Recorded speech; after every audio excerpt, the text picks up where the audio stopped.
ദൈവനാമത്തിലേവർക്കും സ്നേഹവന്ദനം. കൊലോസ്യലേഖന പഠനത്തിലേക്ക് ഒരു വാക്ക് പ്രാർത്ഥിച്ചുകൊണ്ട് നമുക്കിന്ന് പഠനത്തിലേക്ക് പ്രവേശിക്കാം. കൊലോസ്യലേഖനം അന്തരംഗങ്ങളെയും ഉള്ളറകളെയും ഉൾപ്പുകളെയും നിലവുകളെയും അറിയുന്ന ആത്മസ്വരൂപനായ തേജോമയനായ നിത്യനായ നീതിമാനായ പരമപരിശുദ്ധനും പവിത്രനും പരമോന്നതനുമായ സ്വർഗസ്ഥനായ സത്യസ്വരൂപനായ ദൈവമേ, അങ്ങേക ദൈവമാണ്, സത്യദൈവമാണ്, ജീവനുള്ള ദൈവമാണ്. സകല ആരാധനകൾക്കും സ്തുതികൾക്കും ബഹുമാനങ്ങൾക്കും പ്രണാമങ്ങൾക്കും സ്തോത്രങ്ങൾക്കുമെല്ലാം അർഹനും യോഗ്യനുമായിരിക്കുന്ന ദൈവമേ അങ്ങ് മാത്രമാണ്. മനുഷ്യൻ അങ്ങയോട് പാപം ചെയ്ത് മത്സരിച്ച് അങ്ങയെ നഷ്ടപ്പെടുത്തി തിരിഞ്ഞു നടന്നിട്ടും മനുഷ്യകുലത്തെ എന്നേക്കുമായി നഷ്ടപ്പെടുത്താതെ നശിപ്പിച്ചു കളയാതെ മനുഷ്യകുലത്തിന് രക്ഷയുടെ മാർഗം, വീണ്ടെടുപ്പിൻ്റെ മാർഗം, ദൈവമായ അങ്ങയോടുള്ള നിരപ്പിനുള്ള മാർഗം കൃപയാൽ കരുണയാൽ സ്വന്തം പുത്രനെ അയച്ചുകൊണ്ട് ഞങ്ങൾക്കായി നൽകി തരുവാൻ മനസ്സറിവ് കാണിച്ച രക്ഷകനായ പരിശുദ്ധ ദൈവമേ, വീണ്ടെടുക്കപ്പെട്ട അങ്ങയുടെ മക്കൾ ഈ ഭൂമുഖത്ത് അങ്ങ് അവരെക്കുറിച്ച് നിശ്ചയിച്ചിരിക്കുന്ന സമയം വരെ എപ്രകാരം ജീവിക്കണമെന്നും ഇവിടെ ജീവിതയാത്രയിൽ ഏതെല്ലാം കാര്യങ്ങൾ ശ്രദ്ധിക്കണമെന്നും ഒഴിവാക്കണമെന്നും ആത്മീകമായി അവർ ബലം പ്രാപിച്ച് പക്വത പ്രാപിക്കേണ്ടതിന് അവർ നേടേണ്ട അറിയേണ്ട അറിവുകൾ എന്തൊക്കെയാണെന്നും അത് വ്യക്തമായി തീരുമാനിച്ചിട്ടുള്ളതിനായി നമ്മോട് സ്തുതിക്കുന്നു. അങ്ങയുടെ വിശുദ്ധ വചനത്തിനായിട്ട് നന്ദി. ഈ പുതിയ കാലത്ത് അങ്ങ് വീണ്ടെടുത്ത് അങ്ങയുടെ മക്കളോട് അങ്ങ് ഇടപെടുന്ന അങ്ങയുടെ വിശുദ്ധ വചനം, സത്യവചനത്തിനായിട്ട് നന്ദിയോടെ സ്തുതിക്കുന്നു. ഞങ്ങളുടെ അകത്തെ മനുഷ്യന്, ആത്മീക മനുഷ്യന് പോഷണമായി നമുക്ക് നൽകി തന്നിരിക്കുന്ന അങ്ങയുടെ വിശുദ്ധ വചനങ്ങൾ ഞാൻ പഠിക്കുകയും ചിന്തിക്കുകയും അത് അറിയിക്കുകയും ചെയ്യുമ്പോൾ ഞങ്ങളുടെ ജീവിതത്തിൽ അങ്ങ് ഇന്ന് ഞങ്ങളോട് എന്താണ് സംസാരിക്കുന്നതെന്ന് കേൾക്കുവാൻ, ഞങ്ങൾ അറിയേണ്ട കാര്യങ്ങൾ അങ്ങ് ഞങ്ങളോട് പറയുമ്പോൾ അത് ഞങ്ങൾ അറിയുവാനും ഗ്രഹിപ്പാനും മനസ്സിലാക്കുവാനുമുള്ള സാവകാശവും സുബോധവും പരിജ്ഞാനവും കൃപയും ഞങ്ങൾക്ക് അങ്ങയുടെ കരുണയാൽ നൽകണമെന്ന് പ്രാർത്ഥിക്കുന്നു. അങ്ങ് ഞങ്ങൾക്ക് വേണ്ടതെല്ലാം നൽകി തന്നിരിക്കുന്നു. അങ്ങയുടെ ദിവ്യശക്തി, ജീവനും ഭക്തിക്കും വേണ്ടിയതെല്ലാം ഞങ്ങൾക്ക് ദാനം ചെയ്തിരിക്കുകയാണ്. ഞങ്ങളത് സ്വന്തമാക്കി അനുഭവിച്ച് ഞങ്ങളുടെ ജീവിതയാത്രയിൽ അത് മുതൽക്കൂട്ടാക്കി മാറ്റുവാൻ ബോധവും കൃപയും ഞങ്ങൾക്ക് ഉണ്ടാകണമേ എന്ന് പ്രാർത്ഥിക്കുന്നു. ഈ സായാഹ്നത്തിൽ ഇവിടെ കടന്നു വന്നവരും പലയിടത്താരും നിന്ന് ഞങ്ങളോടൊപ്പം ഇന്ന് പങ്കെടുക്കുന്നവരുമായ എല്ലാവരെയും സമർപ്പിച്ച് പ്രാർത്ഥിക്കുകയാണ്. അങ്ങയുടെ സാന്നിധ്യം ഞങ്ങളുടെ എല്ലാവരുടെ കൂടെ ഇരിക്കണം. അങ്ങയുടെ സാന്നിധ്യത്തിലാണ് അങ്ങയുടെ വചനം ഞങ്ങൾ ധ്യാനിക്കേണ്ടത്. അങ്ങയോടുള്ള ബന്ധത്തിൽ അങ്ങയെ മഹത്വപ്പെടുത്തിക്കൊണ്ടായിരിക്കാൻ ഞങ്ങളെ സഹായിക്കണം. കുറവുകൾ, കുറ്റങ്ങളെല്ലാം പൊറുക്കണം, മാനവും മഹത്വം എടുക്കണം. ഞങ്ങൾക്കായി കാൽവറി ക്രൂസിൽ യാഗമായി തീർന്നു ഞങ്ങളെ പാപത്തിൽ നിന്ന് വീണ്ടെടുത്ത ലോകരക്ഷകനായ ഞങ്ങളുടെ പുത്രൻ്റെ പരിശുദ്ധ നാമത്തിൽ അപേക്ഷിക്കുന്ന പ്രാർത്ഥന കൃപയോടെ കേൾക്കുമാറാകണമേ. ആമേൻ. ഇപ്പോൾ കൊലോസ്യലേഖനത്തിലെ പഠനത്തിൽ നമ്മളായിരിക്കുമ്പോൾ ആദ്യം ചില ആമുഖ കാര്യങ്ങൾ പറഞ്ഞിട്ടായിരിക്കും നമ്മൾ പുസ്തകത്തിലേക്ക് പ്രവേശിക്കുന്നതെന്ന് ഇതിനകം തന്നെ നാം പറയുകയുണ്ടായി. എഫെസോസ് പട്ടണത്തിൽ നിന്ന് ഏകദേശം 100 മൈൽ ദൂരെ ലൈക്കസ് എന്ന് പറയുന്ന നദീതീരത്തുള്ള 3 സുപ്രധാന നഗരങ്ങളാണ്. ഒന്ന് ലവോദിക്ക, ഒന്ന് ഹൈരപോലിസ്, ഒന്ന് കൊലോസ. ഇപ്പോൾ എഫെസോസിൽ നിന്ന് ഏകദേശം 100 മൈൽ ദൂരെയാണ് ലൈക്കസ് വാലി എന്ന് പറയുന്ന സ്ഥലത്താണ് ഈ 3 പട്ടണങ്ങളുള്ളത്. ഇത് എഴുതുന്ന സമയത്ത് ഇത് റോമൻ പ്രവിശ്യയാണ്, റോമൻ പ്രവിശ്യയുടെ ഭാഗങ്ങളാണ്. ഇത് പരസ്പരം ഈ പട്ടണങ്ങൾ തമ്മിൽ കാണാൻ കഴിയുന്ന തരത്തിലുള്ള 3 നഗരങ്ങളാണ്. ഈ താഴ്വരയ്ക്ക് 2 സ്വഭാവങ്ങളുണ്ട്. ഒന്ന്, ഭൂമി കുലുക്കത്തിന് പേരുകേട്ട ഒരു സ്ഥലമാണ് ഈ ലൈക്കസ് വാലി എന്ന് പറയുന്ന സ്ഥലം. ഒന്നിലധികം തവണ ഇവിടെ ഭൂമി കുലുക്കങ്ങൾ ഉണ്ടാവുകയും ആ പ്രദേശം ഏകദേശം പൂർണ്ണമായി നശിപ്പിക്കപ്പെടുകയും ചെയ്തതാണ്. പക്ഷേ ഈ പട്ടണം സമ്പന്നമായതുകൊണ്ട് അവിടെ നിന്ന് ആ തകർച്ചയിൽ നിന്ന് റോമൻ ഭരണകൂടത്തിൻ്റെ സഹായത്താൽ അവർ കയറി എഴുന്നേറ്റ് വന്നു. വെളിപാട് പുസ്തകം 3-ാം അധ്യായത്തിൻ്റെ 17-ാം വാക്യത്തിൽ ലാവോദിക്ക സഭയെക്കുറിച്ച് എഴുതുമ്പോൾ ദൈവത്തിൻ്റെ ആത്മാവ് ഇപ്രകാരം രേഖപ്പെടുത്തുകയുണ്ടായി. വെളിപാട് പുസ്തകം 3-ാം അധ്യായത്തിൻ്റെ 17-ാം വാക്യം നമുക്കറിയാം. അതിൻ്റെ 14-ാം വാക്യത്തിൽ നിന്ന് ലാവോദിക്കയുടെ സഭയുടെ ദൂതനാണ് എഴുതുന്നത്. അപ്പം അവിടെ പറഞ്ഞത്, ഞാൻ ധനവാൻ, സമ്പന്നനായിരിക്കുന്നു, എനിക്ക് ഒന്നിനും മുട്ടില്ല എന്ന് പറഞ്ഞുകൊണ്ട് നീ നിർഭാഗ്യവാനും അരിഷ്ടനും ദരിദ്രനും കുരുടനും നഗ്നനുമെന്ന് അറിയാതിരിക്കാൻ എന്ന് പറഞ്ഞുകൊണ്ട് ആ സഭയെ കർത്താവ് എതിരിടുന്നത് കാണാം. അപ്പൊ ആ വാക്യത്തിൽ നമുക്ക് മനസ്സിലാക്കാൻ കഴിയുന്നത് അവർ ധനമുള്ളവനാണ്, സമ്പന്നരാണ്. ഇപ്പൊ ലാവോദിക്ക പട്ടണം സമ്പന്നമായൊരു സ്ഥലമായതുകൊണ്ട് ഒരു പ്രതിസന്ധി വരുമ്പോൾ, ഒരു തകർച്ച വരുമ്പോൾ അതിനെ അവർ മറികടന്ന് പെട്ടെന്ന് കയറിപ്പോയി. രണ്ടാമത് ഈ പ്രദേശത്തിന്റെ പ്രത്യേകത എന്ന് പറഞ്ഞത് ഇത് മനോഹരമായൊരു ടൂറിസ്റ്റ് കേന്ദ്രമാണ്. ചൂട് നീരുറവകൾ അനേക ടൂറിസ്റ്റുകളെ ആകർഷിക്കുന്ന ഒരു സ്ഥലമാണ് ഈ ലൈക്കസ് വാലി അഥവാ കൊലോസ്യ പട്ടണം. ഇതൊരു സമ്പന്ന നഗരമാണ്, ഫലഭൂയിഷ്ഠമുള്ള പ്രദേശമാണ്, യഹൂദന്മാർ തിങ്ങിപ്പാർക്കുന്ന ഇടമാണ് എന്നൊക്കെ നമ്മൾ കണ്ടു. ഇവിടെ ഒരു പ്രാദേശിക ഇടവകയുണ്ട്. ഈ കൊലോസ എന്ന് പറയുന്ന സ്ഥലത്ത് ഒരു പ്രാദേശിക ഇടവകയുണ്ട്. അപ്പോസ്തലൻ ഇതുവരെ അവിടെ സന്ദർശിച്ചിട്ടില്ല എന്ന് കൊലോസ് ലേഖനം 2-ാം അധ്യായത്തിന്റെ 1-ാം വാക്യത്തിൽ നമുക്ക് കാണാൻ സാധിക്കും. അവിടെ പൗലോസ് എഴുതുമ്പോൾ, നിങ്ങൾക്കും ലവോദിക്കയിലുള്ളവർക്കും ജഡത്തിൽ എൻ്റെ മുഖം കണ്ടിട്ടില്ലാത്ത എല്ലാവർക്കും വേണ്ടി. ഇപ്പൊ പൗലോസ് ഒരിക്കലും അവിടെ നേരിട്ട് അവിടെ പോയിട്ടില്ല എന്ന് ആ വാക്കിൽ നിന്ന് വ്യക്തമാണ്. പക്ഷേ താൻ എഫെസോസിൽ 3 വർഷം ഉണ്ടായിരുന്നു. എഫെസോസ് എന്ന പട്ടണത്തില് 3 വർഷം ഉണ്ടായിരുന്നപ്പോൾ പ്രവർത്തന പുസ്തകം 19-ാം അധ്യായം അതിന്റെ 10-ാം വാക്യപ്രകാരം പ്രവർത്തികൾ 19:10 പറയുന്നത് അത് 2 സംവത്സരത്തോളം നടക്കില്ല. അതായത് അവിടെ ഒരു തുറന്നോസ് എന്നൊരു ബൈബിൾ സ്കൂൾ നടത്തിയതിനെ കുറിച്ച് കാണാം. തുറന്നോസിന്റെ പാഠശാലയിൽ ദിനംപ്രതി സമ്പാദിച്ചു പോന്നു. അത് 2 സംവത്സരത്തോളം നടക്കിയാൽ ആസ്യയിൽ, അതായത് ഏഷ്യ, ആസ്യയിൽ പാർക്കുന്ന യഹൂദന്മാരും യവനന്മാരും എല്ലാം കർത്താവിന്റെ വചനം കേൾപ്പാനിടയായി. ഇപ്പൊ എഫെസോസിൽ 2 വർഷം പൗലോസ് അപ്പോസ്തലൻ ഈ പാഠശാല നടത്തിയപ്പോൾ തീർച്ചയായിട്ടും ലാവോദിക്ക പട്ടണത്തിലും അതിന്റെ സ്വാധീനം ഉണ്ടായിരുന്നിരിക്കണം. ഇപ്പൊ യഹൂദന്മാർ മാത്രമല്ല, ഈ ലാവോദിക്ക പട്ടണത്തിൽ പുറജാതികളായിട്ട് അനേകങ്ങളുണ്ട്. അതെങ്ങനെ നമുക്ക് അറിയാൻ പറ്റും? കൊലോസ്യ ലേഖനത്തിന്റെ 1-ാം അധ്യായം 21-ാം വാക്യം വായിക്കുമ്പോൾ അവിടുത്തെ പ്രയോഗങ്ങൾ ശ്രദ്ധിക്കുക.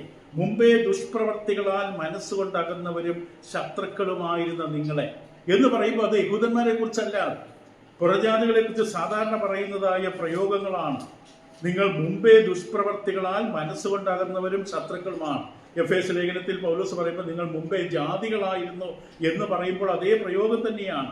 കൂടാതെ ഇവിടെ 1-ാം അധ്യായത്തിന്റെ 27-ാം വാക്യത്തില് അവരോട് ജാതികളുടെ ഇടയിൽ ഈ മർമ്മത്തിന്റെ മഹിമാതനം എന്തെന്നറിയിപ്പാൻ ദൈവത്തിന് പ്രസാദിഷ്ടമായി. അവിടെയും ജാതികൾ എന്ന പ്രയോഗം 1-ാം അധ്യായത്തിന്റെ 27-ാമത്തെ വാക്യം നമുക്ക് വായിക്കാൻ കഴിയും. ഇപ്പൊ ഈ പട്ടണത്തില് പുറജാതികളിൽ നിന്നുള്ള അനേകം ആൾക്കാർ ദൈവമക്കളായിട്ട് ഇവിടെ ഉണ്ടായിരുന്നത് വ്യക്തമാണ്. കൂടാതെ 3-ാം അധ്യായം ഇത് ഇന്റേണൽ എവിഡൻസ് ആണ്, ഉള്ളിലുള്ള ആന്തരിക തെളിവുകളാണ് ഇവിടെ പുറജാതികളും ഉണ്ടായിരുന്നു എന്നുള്ളത്. 3-ാം അധ്യായത്തിന്റെ 5 മുതൽ 7 വരെയുള്ള വാക്യങ്ങൾ വായിക്കുമ്പോൾ അവിടെ പറയുന്ന പാപത്തിന്റെ ഒരു പട്ടികയുണ്ട്. ആകയാൽ ദുർനടപ്പ്, അശുദ്ധി, അതിരാഗം, ദുർമോഹം, വിഗ്രഹാരാധനയായ അത്യാഗ്രഹം എന്നിങ്ങനെ ഭൂമിയിലുള്ള നിങ്ങളുടെ അവയവങ്ങളെ മരിപ്പിപ്പീൻ. ഈ വക നിമിത്തം ദൈവകോപം അനുസരണം കെട്ടവരുടെ മേൽ വരുന്നു. അവയെ ജീവിച്ചിരുന്ന കാലം നിങ്ങളും മുമ്പേ അവയിൽ നടന്നു പോകും. ഇത് പുറജാതികളുടെ ജീവിത ശൈലിയാണ് നമുക്ക് വ്യക്തമായി കാണാൻ സാധിക്കും. ഇപ്പൊ ക്രിസ്തുവിൽ വരുന്നതിന് മുമ്പ് പൊതുവായി ജാതികളെ കുറിച്ച് പറയാറുള്ളതാണ്. ഇപ്പൊ ഈ പട്ടണത്തില് ഒരു പ്രാദേശിക ഇടവക ഉണ്ടായിരുന്നു. ഇപ്പൊ ലാവോദിക്ക പട്ടണത്തില് സുവിശേഷം അനുസരിച്ച് വീണ്ടെടുക്കപ്പെട്ട ഒരു ദൈവജനത്തിന്റെ സമൂഹം ഉണ്ടായിരുന്നു. അപ്പൊ അവര് നേരിടുന്ന ഭീഷണിയാണ് എപ്പഫ്രാസ് പൗലോസിനെ അറിയിക്കുന്നത്. ഇപ്പൊ കൊലോസ്യ ഇടവകയില് രൂപം കൊണ്ടുവരുന്ന വിഷയങ്ങൾ, എപ്പഫ്രാസ് എന്ന് പറഞ്ഞ മനുഷ്യനാണ് ആ പട്ടണത്തിൽ ദൈവവേലയിൽ വ്യാപൃതനായിരുന്നത്. അദ്ദേഹം ഇതിപ്പോൾ പൗലോസിനെ അറിയിക്കുകയാണ്. പൗലോസ് ഏകദേശം 1400 മൈലുകൾക്ക് അപ്പുറം റോമൻ പട്ടണത്തിൽ തടവിലാണ് പൗലോസ്. പക്ഷെ ഇവിടെ ഈ നേരിടുന്ന പ്രശ്നങ്ങൾക്ക് പരിഹാരം കിട്ടണമെങ്കിൽ അതിനെക്കുറിച്ചുള്ള ആത്മീകമായ ജ്ഞാനം വേണം. പുരുഷ എപ്പഫ്രാസിന് അത് ഉണ്ടായിരിക്കില്ല. ഇത് മറ്റൊരു ദൈവദാസന്റെ കൂടെ സഹായം തേടുകയായിരിക്കും. അങ്ങനെ പൗലോസിന്റെ അടുക്കല് എപ്പഫ്രാസ് എത്തുകയാണ്. ഇപ്പൊ കൊണ്ടുവന്ന വിവരങ്ങൾ കൂടുതലും നല്ല വിശേഷണങ്ങളായിരുന്നു. ഇപ്പൊ എപ്പഫ്രാസ് പൗലോസിന്റെ അടുക്കൽ കൊണ്ടുവന്നത് നല്ല വിവരങ്ങൾ തന്നെയാണ്. കാരണം 1-ാം അധ്യായം 4-ാം വാക്യം അവിടെ പറയുമ്പോൾ പൗലോസ് എപ്പഫ്രാസിലൂടെ കേട്ട കാര്യങ്ങളുടെ വെളിച്ചത്തിൽ ഇങ്ങനെ കാണാം: ക്രിസ്തുയേശുവിൽ നിങ്ങളുടെ വിശ്വാസത്തെ. കാരണം കൊലോസ് സഭയ്ക്ക് എഴുതുമ്പോൾ അവരത് വായിക്കുകയാണ്. പൗലോസ് അവിടെ പറയുകയാണ്, ക്രിസ്തുയേശുവിൽ നിങ്ങളുടെ വിശ്വാസത്തെയും സകല വിശുദ്ധന്മാരോടും നിങ്ങൾക്കുള്ള സ്നേഹത്തെയും കുറിച്ച് ഞങ്ങൾ കേട്ടിട്ട് നിങ്ങൾക്ക് വേണ്ടി പ്രാർത്ഥിക്കുകയിൽ എന്ന് പറഞ്ഞുകൊണ്ട് പൗലോസ് അവരെ കുറിച്ച് നല്ല കാര്യങ്ങളാണ് കേട്ടത്. ഇവിടെ പറയും, നിങ്ങളുടെ വിശ്വാസത്തെക്കുറിച്ച് ഞാൻ കേട്ടു, വിശുദ്ധന്മാരുടെ, അതായത് ദൈവമക്കളോടുള്ള സ്നേഹത്തെക്കുറിച്ച് കേട്ടു, നിങ്ങൾക്ക് വേണ്ടി ഞങ്ങൾ പ്രാർത്ഥിക്കുകയാണ്. അതിന്റെ 6-ാം വാക്യം അവിടെ പറയുന്നത്, നിങ്ങൾ ദൈവകൃപ യഥാർത്ഥമായി കേട്ടറിഞ്ഞ നാൾ മുതൽ നിങ്ങളുടെ ഇടയിൽ എന്നപോലെ സർവ്വലോകത്തിലും ഫലം കായ്ച്ചു. നിങ്ങളുടെ ജീവിതത്തിൽ ഫലമുള്ള ജീവിതമാണ്. വെറുതെ ഇങ്ങനെ ഒരു ഉണങ്ങി വരണ്ടിരിക്കുന്ന ജീവിതമല്ല. നിങ്ങളുടെ ആത്മീയ ജീവിതത്തിൽ ഫലം കായ്ക്കുന്നവരാണ്. പല വിധത്തിലുണ്ട്. ദൈവത്തിന്റെ ആത്മാക്കളെ നേടുന്നു, വ്യക്തിപരമായ ആത്മീക വർധനയുണ്ടാകുന്നു. ഇതെല്ലാം ഫലങ്ങളാണ്. അപ്പൊ ആ ഫലങ്ങൾ നിങ്ങളുടെ ജീവിതത്തിലുണ്ട്. ഇപ്പൊ നിങ്ങൾ വെറുതെ ഇങ്ങനെ വന്നിരുന്ന് ചടങ്ങ് പോലെ വന്നിരുന്ന് പോകുന്നവരല്ല. നിങ്ങൾ ആത്മീകമായി ഫലം കായ്ക്കുന്നവരാണ്. ലഭിക്കുന്ന വചനം, ലഭിക്കുന്ന വളം, ലഭിക്കുന്ന പോഷണം, ലഭിക്കുന്ന എല്ലാവിധമായ സഹായങ്ങളും സ്വീകരിച്ച് ദൈവത്തോടുള്ള ബന്ധത്തിൽ നിങ്ങൾ ആത്മീകമായി ഫലം കായ്ക്കുന്നവരാണ്. കൊലോസിലുള്ളവരെ കുറിച്ച് പൗലോസ് മനസ്സിലാക്കിയ ഒരു സത്യമാണ്. കൂടാതെ അതിന്റെ 8ാമത്തെ വാക്യം അവിടെ പറയുന്നത്, അവൻ നിങ്ങൾക്ക് വേണ്ടി, അതായത് എപ്പഫ്രാസ്, അവൻ നിങ്ങൾക്ക് വേണ്ടി ക്രിസ്തുവിന്റെ വിശ്വസ്ത ശുശ്രൂഷകനും നിങ്ങൾക്ക് ആത്മാവിനാലുള്ള സ്നേഹം ഞങ്ങളോട് അറിയിച്ചവനുമാണ്. നിങ്ങൾക്കുള്ള സ്നേഹം യഥാർത്ഥത്തിൽ ആത്മീക ഫലമാണ്. ഗലാത്യർ നമുക്കറിയാം, ആത്മാവിന്റെ ഫലമാണ് സ്നേഹം. ജഡീകമായ സ്നേഹമുണ്ട്, നമുക്ക് കൃത്രിമമായി ക്രിയേറ്റ് ചെയ്യാൻ പറ്റും, നമുക്ക് പുഞ്ചിരികളും ഇങ്ങനെ മുഖത്ത് ഫിറ്റ് ചെയ്യാൻ പറ്റും, ഹൃദയത്തിൽ നിന്ന് വരണമെന്നില്ല. പക്ഷെ ഇവിടെ പറയുന്ന ഇവരുടെ സ്നേഹം എന്ന് പറയുന്നത് ആത്മാവിനാലുള്ള സ്നേഹമാണ്. ഗലാത്യർ ലേഖനത്തിൽ ആത്മാവിന്റെ ഫലങ്ങൾ, ഫ്രൂട്ട് ഓഫ് ദി സ്പിരിറ്റ്, വ്യക്തമായി പറയുന്നത് സ്നേഹം എന്നുള്ളതാണ്. ഒരാൾ യഥാർത്ഥ ആത്മീകനാണ് എന്നുള്ളതിന്റെ പ്രകടമായ വളരെ വ്യക്തമായ തെളിവ് ആ വ്യക്തി ദൈവത്തോടും ദൈവ മക്കളോടുമുള്ള സ്നേഹമാണ്. അത് ഇവർക്കുണ്ടായിരുന്നത് പോലും സാക്ഷ്യപ്പെടുത്തുന്നു. കൂടാതെ 2-ാം അധ്യായത്തിന്റെ 5-ാം വാക്യം 2:5 പറയുന്നു, ഞാൻ ശരീരം കൊണ്ട് ദൂരസ്ഥനെങ്കിലും ആത്മാവ് കൊണ്ട് നിങ്ങളോട് കൂടെയുള്ളവനായി. ഇപ്പൊ ശരീരം കൊണ്ട് പൗലോസ് റോമിലാണ്, തടവിലാണ്, വീട്ടു തടവിലാണ്. ശരീരം കൊണ്ട് ദൂരസ്ഥനെങ്കിലും ആത്മാവ് കൊണ്ട്. ഇപ്പൊ നമുക്ക് നമ്മുടെ തൊട്ടടുത്ത് നമുക്ക് പലരും ഉണ്ടാകണമെന്നില്ല, പക്ഷെ ആത്മാവിന്റെ കൂട്ടായ്മ നമുക്ക് അവരോട് കൊടുക്കാൻ പറ്റും. ആത്മാവ് കൊണ്ട് കൂടെയുള്ളവനായി നിങ്ങളുടെ ക്രമവും, 2 വാക്കുകൾ ശ്രദ്ധിക്കുക, നിങ്ങളുടെ ക്രമവും ക്രിസ്തുവിൽ നിങ്ങൾക്കുള്ള വിശ്വാസത്തിന്റെ സ്ഥിരതയും കണ്ട് ഞാൻ സന്തോഷിക്കുന്നു. ഞാൻ ദൂരെയാണെങ്കിൽ ഞങ്ങൾക്കത് കാണാം. നിങ്ങളെ കുറിച്ചുള്ള വർത്തമാനം കേട്ടപ്പോൾ 2 കാര്യം ഞാൻ ശ്രദ്ധിച്ചു. നിങ്ങൾ ക്രമമുള്ളവരാണ്, ഓർഡർലി പീപ്പിൾ ആണ്, ജീവിതം ഡിസിപ്ലിൻഡ് ആണ്. മാത്രമല്ല നിങ്ങൾക്ക് സ്ട്രോങ് ആയിട്ടൊരു ഫൗണ്ടേഷൻ ഉണ്ട്, വിശ്വാസത്തിന്റെ സ്ഥിരതയും കണ്ട് സന്തോഷിക്കും. ഇതൊക്കെ പൗലോസ് അപ്പോസ്തലനെ എപ്പഫ്രാസ് കൊലോസ്യ സഭയെ കുറിച്ച് അറിയിച്ച നല്ല കാര്യങ്ങളാണ്. ഇതൊക്കെ പറഞ്ഞുകൊണ്ട് അവിടെ പ്രശ്നങ്ങളില്ലെന്നല്ല. അതുകൊണ്ടാണ് എപ്പഫ്രാസ് ഇത്ര ദൂരം, ഇന്നത്തെ പോലെ യാത്രാ സൗകര്യങ്ങൾ ഇല്ലാത്ത കാലഘട്ടത്തിൽ എപ്പഫ്രാസ് എന്ന് പറഞ്ഞ ഈ മനുഷ്യൻ ഇത്ര ദൂരം സഞ്ചരിച്ച് പൗലോസിന്റെ അടുക്കൽ കടന്നു വരുന്നുണ്ടെങ്കിൽ അതിന് അവിടേതായ കൊലോസ് പട്ടണത്തിൽ അതിൻ്റെതായ ബുദ്ധിമുട്ട് അവിടെ ഇപ്പോൾ അനുഭവിച്ചുകൊണ്ടിരിക്കുകയാണ്. നാളെ അത് വലുതായിട്ട് വ്യാപിക്കുന്നതിന് മുമ്പ് തന്നെ prevention is better than cure എന്ന് പറയുന്ന പോലെ ഒരു കാര്യം നമ്മൾ നേരത്തെ തന്നെ സംരക്ഷിച്ച് തടഞ്ഞു നിർത്തിയാൽ പിന്നെ വലിയ ഭവിഷ്യത്ത്, സൂചി കൊണ്ട് എടുക്കേണ്ടത് നമ്മൾ എടുത്തില്ലെങ്കിൽ പിന്നെ തൂമ്പ് കൊണ്ട് എടുക്കേണ്ടി വരുമെന്ന് സാധാരണ പറയുന്ന പഴഞ്ചൊല്ല് പോലെ ആദ്യമേ നമ്മൾ ശ്വാസിച്ച് നിർത്തിയില്ലെങ്കിൽ പിന്നെ നിലവിളിച്ചിട്ട് യാതൊരു കാര്യവുമില്ല എന്ന് പറഞ്ഞാൽ ഇവിടെ ഈ സഭയ്ക്ക് നേരിടാൻ പോകുന്ന ചില വിഷയങ്ങളുണ്ട്. അത് വ്യാപിക്കുന്നതിന് മുമ്പ്, ആ അർബുദം കൂടുതൽ വ്യാപിക്കുന്നതിന് മുമ്പ് തടയാനായിട്ടുള്ള ജ്ഞാനത്തിന് വേണ്ടിയാണ്, അത് അപ്പോസ്തലനുമായിട്ടൊന്ന് സംസാരിക്കാനായിരിക്കാം എപ്പഫ്രാസ് പൗലോസിനെ കാണാൻ കടന്നു വന്നത്. അപ്പോൾ എന്താണ് ഈ ഇടവക നേരിട്ട പ്രധാന പ്രശ്നങ്ങൾ എന്ന് നമുക്ക് തൊട്ടു പറയാൻ പറ്റും. ഇന്നതാണ് പ്രശ്നം എന്ന് നമുക്ക് കൊലോസ് സഭയെ നേരിട്ട പ്രധാന പ്രശ്നം എന്താണെന്ന് വ്യക്തമായി എടുത്തു പറയാൻ നമുക്ക് കഴിയില്ല. പക്ഷേ ഈ ലേഖനം പഠിക്കുമ്പോൾ, ഈ ലേഖനത്തിൽ നമ്മൾ കടന്നു പോകുമ്പോൾ നമുക്ക് കാണാൻ സാധിക്കും പല വിഷയങ്ങൾ ആ കൂട്ടായ്മ നേരിട്ടിരിക്കാം. എന്നാൽ ലേഖനത്തിൽ കൊടുക്കുന്ന ഓരോ വാക്യങ്ങൾ പരിശോധിക്കുമ്പോൾ ആ വാക്യങ്ങൾ അങ്ങനെ നൽകിയെങ്കിൽ അതിന്റെ മറുവശത്ത് അവിടെ ഒരു പ്രശ്നമുണ്ട്. ഒരു വാക്യം അവിടെ അവതരിപ്പിക്കുന്നുണ്ടെങ്കിൽ, അവിടെ ഒരു പ്രസ്താവന നൽകുന്നുണ്ടെങ്കിൽ, ഒരു ആത്മീയ സത്യം അറിയിക്കുന്നുണ്ടെങ്കിൽ അത് അവിടെ ആവശ്യമാണ്. ആ വിഷയം ഇവിടെ ആവശ്യമായതുകൊണ്ടാണ് അങ്ങനെ പറഞ്ഞു. വെറുതെ ഇങ്ങനെ കുറെ കാര്യങ്ങൾ പറഞ്ഞു പോവുകയല്ല. ഇയാൾ എന്തിനാ ഇങ്ങനെ പ്രസംഗിക്കുന്നത്, ഇയാളെന്തിനാ ഇങ്ങനെയൊക്കെ പറയുന്നത്? അപ്പൊ അത് അവർ കേൾക്കേണ്ട ഒരു ആവശ്യം അവിടെ ഉണ്ട്. ദൈവത്തിന്റെ ആത്മാവ് വ്യക്തിക്ക് അത് കാണിച്ചു കൊടുത്തിരിക്കുകയാണ്, മറ്റുള്ളവർ പക്ഷെ അറിയുന്നില്ല. അങ്ങനെ നോക്കുമ്പോൾ ഈ ലേഖനത്തിലൂടെ കടന്നു പോകുമ്പോഴാണ് ശരിക്കും ഈ കൊലോസ്യ പട്ടണത്തില് അവർ നേരിട്ടുകൊണ്ടിരിക്കുന്ന പ്രശ്നം, അവിടെയുള്ള സംഘർഷം, അവിടെ നടക്കുന്ന വ്യതിചലനം, വിശ്വാസത്യാഗം, എന്തൊക്കെ ദുരുപദേശങ്ങളുടെ സ്വാധീനം അവിടെ ഉണ്ടായിരുന്നു എന്ന് കാണുന്നത് ഈ ലേഖനത്തിന്റെ അകത്തൂടെ പോകുമ്പോഴാണ്. ഇപ്പൊ ലേഖനത്തിന്റെ അകത്തൂടെ പോകുമ്പോൾ ഏകദേശം 11 കാര്യങ്ങൾ നമുക്ക് ഇതിനകം പറഞ്ഞിട്ടുള്ളവയാണ്. 11 കാര്യങ്ങൾ നമുക്ക് എടുത്തു കാണിക്കാൻ പറ്റും. ഒന്നാമത് ക്രിസ്തുവിന്റെ പര്യാപ്തത, ക്രിസ്തുവിന്റെ പരമോന്നതമായ അധികാരം, ഇതവിടെ ആക്രമിക്കപ്പെടുന്നു എന്നുള്ളത് വ്യക്തമാണ്. ക്രിസ്തുവിന്റെ സുപ്രീമസിയും ക്രിസ്തുവിന്റെ പരമമായ അതോറിറ്റി അതവിടെ ആക്രമിക്കപ്പെടുന്നു. അതുകൊണ്ടാണ് പൗലോസ് അപ്പോസ്തലൻ ലേഖനത്തിൽ ക്രിസ്തുവിനെ ഇത്ര ഉയർത്തി സംസാരിച്ചത്. പൗലോസ് 14ഓളം ലേഖനങ്ങൾ എബ്രായ ലേഖനം തന്റെ പേര് വെച്ചിട്ടില്ല, 13 ലേഖനങ്ങൾ തന്റെ പേരിൽ എഴുതിയിട്ടുണ്ട്. ഇത്ര ഉയർന്ന ചിന്ത, ക്രിസ്തുവിനെ കുറിച്ച് ഇത്ര ഉയർന്ന ചിന്ത പൗലോസ് അപ്പോസ്തലന്റെ മറ്റൊരു ലേഖനത്തിലും കാണാൻ കഴിയില്ല. അത്രമാത്രം ക്രിസ്തുവിന്റെ ഔന്നിത്യത്തെക്കുറിച്ച് അവതരിപ്പിക്കുന്ന ഒരു ലേഖനമാണ് കൊലോസ് ലേഖനം. ഇപ്പൊ നമ്മൾ കണ്ടു ക്രിസ്തുവിന്റെ പര്യാപ്തത, ക്രിസ്തു മതി. ഒരു വ്യക്തിയുടെ ആത്മീക ജീവിത യാത്രയിൽ, നിത്യതയിലേക്കുള്ള അവന്റെ ജീവിത യാത്രയിൽ അവന് യേശു മാത്രം മതി. പക്ഷെ ഇതിവിടെ ആക്രമിക്കപ്പെടുന്നു. അതുകൊണ്ടാണ് ക്രിസ്തുവിന്റെ പര്യാപ്തത ഇവിടെ പറയേണ്ടി വന്നത് പൗലോസിന്. കാരണം 1-ാം 15 വാക്യം നമ്മൾ വായിച്ചിട്ടുണ്ട്, അവൻ അദൃശ്യനായ ദൈവത്തിന്റെ പ്രതിമയും സർവ്വസൃഷ്ടിക്കും ആദ്യജാതനുമാകുന്നു. ഇപ്പൊ ക്രിസ്തു എത്രത്തോളം ഉന്നതനാണ്, ക്രിസ്തുവിന്റെ ഔന്നിത്യം എത്ര വലുതാണ് എന്ന് കാണിച്ചു കൊടുക്കുന്നതിന്റെ കാരണം എന്താണ്? അത് ആരും അവിടെ കുറയ്ക്കാൻ ശ്രമിക്കുന്നു. ദൈവം അങ്ങനെയാണ് നമ്മൾ ഇടപെടുന്നപ്പോൾ. നമ്മൾ വിചാരിക്കും ഇതെന്തിനാ ഇപ്പൊ എന്നോട് പറയുന്നു? ദൈവത്തിനറിയാം ഇത് നീ കേൾക്കേണ്ടത് ആവശ്യമാണ്. നിന്റെ ജീവിതത്തിൽ ആരും അറിയാതെ ഈ വിഷയത്തിൽ ഒരു തകർച്ചയുണ്ട്. അതുകൊണ്ടാണ് ഇന്ന് ഞാൻ നിന്നോട് സംസാരിക്കുന്നത്. ദൈവത്തിന്റെ ഒരു വാക്കുകളും വ്യർത്ഥമല്ല. ദൈവം സംസാരിക്കുന്ന ഒരു വാക്കുകളും വെറുതെ പറയില്ല ദൈവം. ഇപ്പൊ ഇവിടെ യേശുവിന്റെ ഔന്നിത്യത്തെക്കുറിച്ച്, യേശു അദൃശ്യനായ ദൈവത്തിന്റെ പ്രതിമയാണെന്നും സർവ്വസൃഷ്ടിക്കും ആദ്യജാതനുമാണെന്നും സ്വർഗത്തിലും ഭൂമിയിലുള്ളതെല്ലാം ദൃശ്യമായും അദൃശ്യമായതും എല്ലാം അവൻ അധികാരങ്ങളാകട്ടെ, കർത്തൃത്വങ്ങളാകട്ടെ, വാഴ്ചകളാകട്ടെ സകലവും അവൻ മുഖാന്തരം സൃഷ്ടിക്കപ്പെട്ടും അവൻ മുഖാന്തരവും അവനായിട്ടും സകലവും സൃഷ്ടിക്കപ്പെട്ടിരിക്കുന്നു പറയുമ്പോൾ അവിടെ ക്രിസ്തുവിനെ കുറച്ച് കാട്ടുവാൻ ശ്രമം അവിടെ ആരോ ചിലർ നടത്തുന്നുണ്ട്. ക്രിസ്തുവിനെ കുറച്ച് കാട്ടുവാൻ, ക്രിസ്തുവിന്റെ സ്ഥാനത്ത് നിന്ന് ക്രിസ്തുവിനെ തള്ളി മാറ്റാൻ, ക്രിസ്തുവിനെ അധികാരഭ്രഷ്ടനാക്കാൻ, ക്രിസ്തുവിന് യാതൊരു അധികാരവുമില്ല, സമ്പൂർണ്ണതയില്ല, ക്രിസ്തു പോരാ എന്ന് ആരൊക്കെ അവിടെ പറയാൻ ശ്രമിക്കുകയാണ്. അപ്പൊ അതുകൊണ്ടാണ് ഇങ്ങനെ അവിടെ പറഞ്ഞത്. അതിന്റെ 19-ാം വാക്യം നമുക്കറിയാം, അവനിൽ സർവ്വസമ്പൂർണ്ണതയും വസിക്കുന്നു. 2-ാം വാക്യം നമുക്കറിയാം, അവർ ക്രിസ്തു എന്ന ദൈവമർമ്മത്തിന്റെ പരിജ്ഞാനവും വിവേകമുള്ള സമ്പത്തും പ്രാപിപ്പാൻ തക്കവണ്ണം സ്നേഹത്തിൽ ഏകീഭവിച്ചു. ഇപ്പൊ ക്രിസ്തു എന്ന ദൈവമർമ്മത്തിന്റെ പരിജ്ഞാനം, ദൈവത്തിന്റെ മർമ്മമാണ് ക്രിസ്തു. അതവിടെ പറയുകയാണ്. 2:9 നമുക്കറിയാം, നമ്മൾ വായിച്ചിട്ടുണ്ട്, കേട്ടിട്ടുണ്ട്. കേട്ടത് നമുക്ക് മനസ്സിലാക്കാൻ പറ്റണമെന്നില്ല. കേട്ടതൊന്നും നമ്മൾ മനസ്സിലാക്കുന്നില്ല.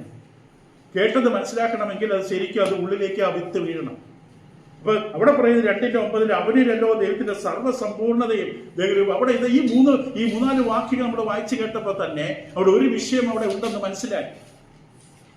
ക്രിസ്തുവിന്റെ പര്യാപ്തത, ക്രിസ്തു മതി, ക്രിസ്തുവിന്റെ സഫിഷ്യൻസി, ക്രിസ്തുവിന്റെ പരമോന്നതമായ അധികാരം അവിടെ എങ്ങനെയോ അവിടെയുള്ള അംഗങ്ങളിൽ ചിലരുടെ മനസ്സിൽ നിന്ന് വിട്ടുപോകുന്നു. ഒരു ക്രിസ്തുവിനെ കൂടാതെ പോകുന്ന വഴിക്ക് പലതിന്റെ മുമ്പിൽ കുമ്പിട്ട് കിടക്കുന്നു, പലതിനും അവർ വണങ്ങുന്നു. ക്രിസ്തു മതിയാകുന്നില്ല അവർക്ക്. അതിന് ക്രിസ്തുവിനെ ആദ്യം അറിയണം. ക്രിസ്തു മതിയായവനാണെന്ന് പറയണമെങ്കിൽ ക്രിസ്തുവിനെ രുചിച്ചറിയണം. ക്രിസ്തുവിനെ രുചിച്ചറിയുന്നവർക്ക് വേറെ ഒന്നും വേണ്ട. ഇപ്പൊ 1-ാമത്തെ വിഷയം നമ്മളത് കണ്ടു. 2-ാമത് ക്രിസ്തുവും സൃഷ്ടിയും തമ്മിലുള്ള ബന്ധം. അതൊരു പക്ഷേ ജ്ഞാനവാദത്തിന്റെ സ്വാധീനമാകാം. നമ്മൾ അതിനെക്കുറിച്ച് പറഞ്ഞു. ദൈവം നിർമ്മലമായ ആത്മാവാം. നിർമ്മലമായ ദൈവത്തിന്, പരിശുദ്ധനായ ദൈവത്തിന് ഈ പദാർത്ഥങ്ങൾ നിറഞ്ഞ ഭൂമിയെ സൃഷ്ടിക്കാൻ പറ്റില്ല. അവിടെ ദൈവം ഇങ്ങനെ കുറഞ്ഞ് അവതാരങ്ങളായിട്ട് വന്നിട്ടാണ്, ഒരു അവതാരമാണ് ഭൂമിയെ സൃഷ്ടിച്ചത്. അങ്ങനെ ഒരു ചിന്താഗതി ഇവിടെ ഉള്ളത് കൊണ്ടാകാം അവിടെ 1-ാം അധ്യായത്തിന്റെ 16-17 വാക്യങ്ങളിൽ കൊലോസ് ലേഖനത്തില് ഇങ്ങനെ ദൈവാത്മാവ് പറഞ്ഞത്, അദൃശ്യമായതും ദൃശ്യമായതും ഭൂമിയിലുള്ളതും സ്വർഗത്തിലുള്ളതും സിംഹാസനങ്ങളാകട്ടെ, കർത്തൃത്വങ്ങളാകട്ടെ, വാഴ്ചകളാകട്ടെ, അധികാരങ്ങളാകട്ടെ സകലവും അവൻ മുഖാന്തരം. ദൈവം നേരിട്ട് സൃഷ്ടിച്ചതാണിത്. ദൈവം നേരിട്ട് ഇറങ്ങി വന്ന് സൃഷ്ടിച്ചതാണ്. അല്ലാതെ 10,000-കണക്കിന് അവതാരങ്ങളായി ദൈവത്തിന്റെ നിർമ്മലത കുറഞ്ഞു വന്നിട്ട് ഏറ്റവും ഒരു 10,804-ാമത്തെ ഏയോണിലൂടെ ഭൂമിയെ സൃഷ്ടിച്ചതാണ്. അപ്പോഴേക്ക് ദൈവം നിർമ്മലമായ അവസ്ഥ മാറിക്കഴിഞ്ഞു. ഇങ്ങനെയുള്ള ചിന്താഗതികൾ ജ്ഞാനവാദത്തിലൂടെ പരത്തി. അപ്പൊ അതിനുള്ള മറുപടിയാണ് ഈ വാക്യം എന്നുള്ളതാണ്. അപ്പം ബൈബിളിൽ ഒരു വാക്യം ഇവിടെ കിടക്കുമ്പോൾ അതിന്റെ പിന്നിലൊരു ഉദ്ദേശമുണ്ട്. ഇത് ദൈവം നമ്മളൊരു വാക്യം സംസാരിക്കുന്നുണ്ടെങ്കിൽ ദൈവത്തിനറിയാതെ നീ കേൾക്കേണ്ടതാണ്. പക്ഷെ ഈ സന്ദർഭത്തിൽ നിനക്ക് അതിന്റെ ആവശ്യം ബോധ്യപ്പെടില്ല. നീ പല വിധത്തിൽ അതിനെ ശ്രദ്ധിക്കാതെ കേൾക്കാതിരിക്കും. പക്ഷെ നാളെ ഇതിന് കണക്ക് കൊടുക്കേണ്ടി വരും. ഇപ്പൊ ദൈവം ഇന്ന് എന്നോട് സംസാരിക്കുമ്പോൾ, എന്നോട് ഇന്ന് നിങ്ങൾ കേൾക്കുന്ന, ഇപ്പൊ ഓൺലൈനിലാകാം നിങ്ങളിരുന്ന് കേൾക്കുന്ന ഈ വിഷയം, ദൈവം ഈ പുസ്തകത്തിലൂടെ നിങ്ങൾ സംസാരിക്കുന്ന കാര്യം നിങ്ങൾ ഇന്ന് കേൾക്കാൻ ദൈവം തീരുമാനിച്ചതാണ്. നിങ്ങൾ ഇന്നത് കേൾക്കുന്നത് ആകസ്മികമല്ല. നിങ്ങളുടെ തലയിൽ രോമം നിലത്ത് വീണ നിങ്ങളിന്ന് അറിഞ്ഞില്ല. എത്ര രോമം നിലത്ത് വീണ് നാളെ രാവിലെ മുറി തൂക്കുമ്പോൾ വെച്ച് കാണാൻ പറ്റും. നിങ്ങളത് അറിഞ്ഞില്ല. ഇപ്പൊ ഇന്ന് നിങ്ങൾ കേൾക്കേണ്ട ആത്മീക സത്യതയിൽ നിങ്ങളോട് സംസാരിക്കുന്നു. കേൾക്കുക, ഗ്രഹിക്കുക, മനസ്സിലാക്കുക, അനുസരിക്കുക എന്നുള്ളത് നമ്മുടെ ഭാഗത്തുള്ള ഉത്തരവാദിത്വം. പറയാനുള്ള ദൈവം പറയും. എന്നിട്ട് ഇതിന്റെ പേരിൽ അവസാനം കണക്ക് ചോദിക്കും. ഇപ്പൊ ഇവിടെ ദൈവം പറഞ്ഞു കൊടുക്കുന്നു, അല്ലെങ്കിൽ കൊലോസ്യ സഭയോട് അറിയിക്കുകയാണ് സൃഷ്ടിയും ക്രിസ്തു നമ്മുടെ ബന്ധം എന്താണ്. 3-ാമതായിട്ട് അവിടെ ക്രിസ്തുവിന്റെ മനുഷ്യപ്രകൃതിയും അപ്പോസ്തല ലേഖനത്തെ പ്രതിപാദിക്കുന്നു. അപ്പൊ എവിടെയോ ആരോ ആ കൂട്ടായ്മയുടെ നടുവിൽ ക്രിസ്തുവിന്റെ ജഡീകമായ അവസ്ഥയെ തള്ളിക്കളയാൻ ശ്രമിക്കുന്നുണ്ട്. ക്രിസ്തുവിന്റെ മനുഷ്യപ്രകൃതിയെ തകർക്കാൻ ആരോ ശ്രമിക്കുന്നുണ്ട്. അതുകൊണ്ടാണ് 1:22 പറഞ്ഞത്, അവൻ നിങ്ങളെ അവന്റെ മുമ്പിൽ വിശുദ്ധരും നിഷ്കളങ്കരും കുറ്റമില്ലാത്തവരെ നിർത്തേണ്ടതിന് അവൻ ഇപ്പോൾ തന്റെ ജഡശരീരത്തിൽ തന്നെ മരണത്തെ, അപ്പൊ ജഡശരീരത്തിലാണ് ദൈവം ഇറങ്ങി വന്നത്. ഒരു ദിവസം നമ്മൾ ചിന്തിക്കാൻ പോകുന്ന ഒരു വിഷയമാണ്. വചനം ജഡമായി തീർന്നു. ദൈവം ജഡത്തിലേക്ക് ഇറങ്ങി വന്നു. ജഡശരീരത്തിലാണ് വീണ്ടെടുപ്പ് ഒരുക്കിയത്. അപ്പൊ അതിനെതിരെ ആരോ അവിടെ ആക്രമണം നടത്തുന്നുണ്ട്. ഇപ്പൊ ശരിക്കൊരു ദൈവത്തിനെ സംബന്ധിച്ച് നിങ്ങളുടെ ഹൃദയത്തിൽ ആകുലപ്പെട്ടും പ്രയാസപ്പെട്ടും സംശയിച്ചുമിരിക്കുന്ന ഒരു ദൈവിക സത്യം വാസ്തവമായി നിങ്ങളുടെ ഉള്ളില് ഒരു സംശയമായിട്ടുണ്ടെങ്കിൽ അതറിയുന്ന തക്ക സമയം നിങ്ങൾക്ക് അത് വചനത്തോടെ മറുപടി തരും. പക്ഷെ അതിന് വചനം വായിക്കണം, വചനം കേൾക്കണം. തോമസിന്റെ മനസ്സിലെ ദൈവം യേശുക്രിസ്തു ഉയർത്തെഴുന്നേറ്റൊരു സംശയം ഉണ്ടായി. ആരോട് അവൻ ചർച്ച ചെയ്തില്ല അത്. പക്ഷെ ദൈവത്തിന് കാണാൻ നമ്മുടെ ഉള്ളിലുള്ള ആത്മീകമായി സത്യമായി ദൈവത്തെ അന്വേഷിക്കുന്നവരായിരിക്കണം. ദൈവത്തെ അന്വേഷിക്കുന്നവരാണെങ്കിൽ നമ്മുടെ ഉള്ളിലെ ആത്മീകമായ വചനവായനയും പഠനമുള്ളവരാണെങ്കിൽ നമ്മുടെ വായനയിലും പഠനത്തിലും നമുക്ക് അറിയാൻ ആഗ്രഹിക്കുന്ന ചില വിഷയങ്ങളുണ്ട്. നമ്മൾ വർഷങ്ങളായിട്ട് അതിനെ ആഗ്രഹിക്കുകയാണ്. അത് കാണുന്നത് കൃത്യസമയത്ത് നമുക്കത് ഏതെങ്കിലും മുഖാന്തരത്തിലൂടെ നമുക്ക് കേൾപ്പിച്ചു തരും. പക്ഷെ അതിന് വചനം കേൾക്കണം, വചനം വായിക്കണം. അപ്പൊ നമ്മൾ പറയും, അയ്യോ ഇത് ഞാൻ മനസ്സിൽ വർഷങ്ങളായിട്ട് ഞാൻ ആലോചിച്ചുകൊണ്ടിരുന്ന വിഷയമാണ്. എത്ര പേര് ഫോൺ ചെയ്ത് പറയാറുണ്ട്, വർഷങ്ങളായിട്ട് ഞാൻ അറിയാൻ ആഗ്രഹിച്ചൊരു വിഷയമായിരുന്നു ഇത്.